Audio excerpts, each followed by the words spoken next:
Hey, greetings, my family. How you all doing? I hope that you are all doing okay, and I hope that you are having a wonderful Sunday. So, in this video, I am going to continue on the topic of psychological abuse, also known as mental and emotional abuse, which involves using verbal and nonverbal forms of communication. In my last video, I spoke about the signs of psychological abuse and the different forms. Today, I will talk about psychological child abuse.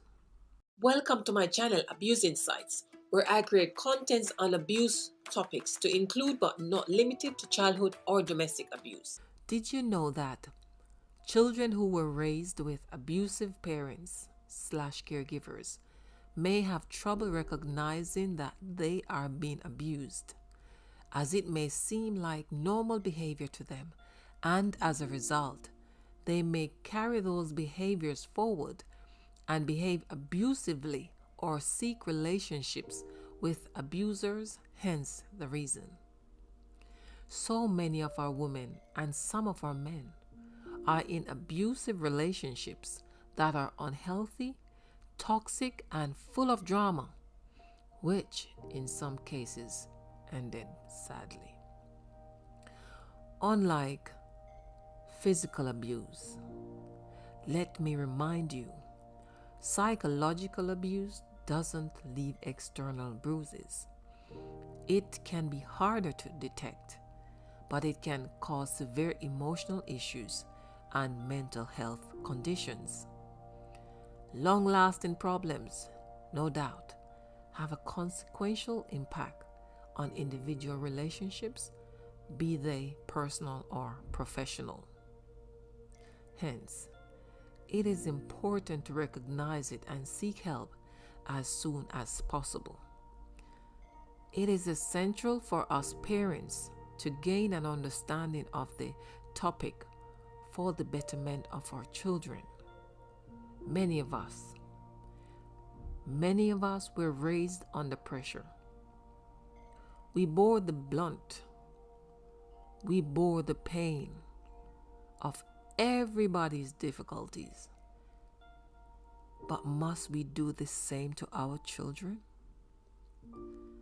Let us break the cycle. Let us break this cycle of physical abuse and psychological abuse, including all other forms of abuse, sexual, emotional, just to name a few. And with that said, here are some of the examples of psychological child abuse. Please pay close attention. 1. Yelling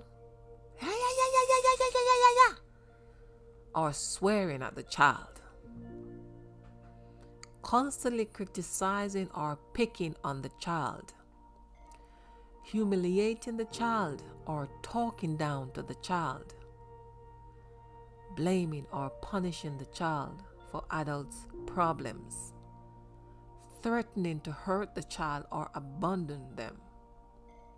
Failing to create a healthy, safe, and stable environment for the child. Allowing the child to witness violence or abuse at home. Not being concerned with the child and refusing others' help for the child, to name a few.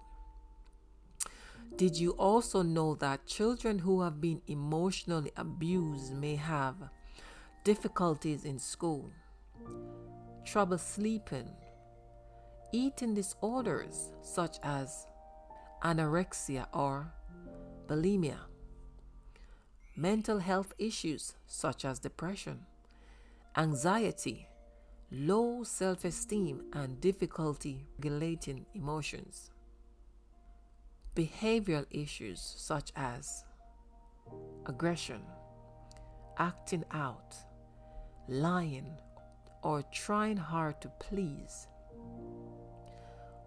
Physical health issues including aches and pains and tendency to engage in risky behaviors or use substances at an early age. Parents and guardians. Psychological abuse can be just as damaging to children as physical or sexual abuse. Yes, it is harder to detect, which can cause people to be less likely to help the child. So if you are someone you know is being emotionally abused, contact your local children or family services departments to get help. Or, if it's possible, ask someone you trust for help, such as a teacher, a doctor, perhaps another relative, another family member. And that is my share on this topic for today. Thank you very much for watching. You can see my first video titled Understanding Psychological Abuse to learn more pinned at the end of this video. Please like and share the video. Thank you again very much for your support, for listening, for sharing, for liking the video. God bless you. Until the next one, do take care.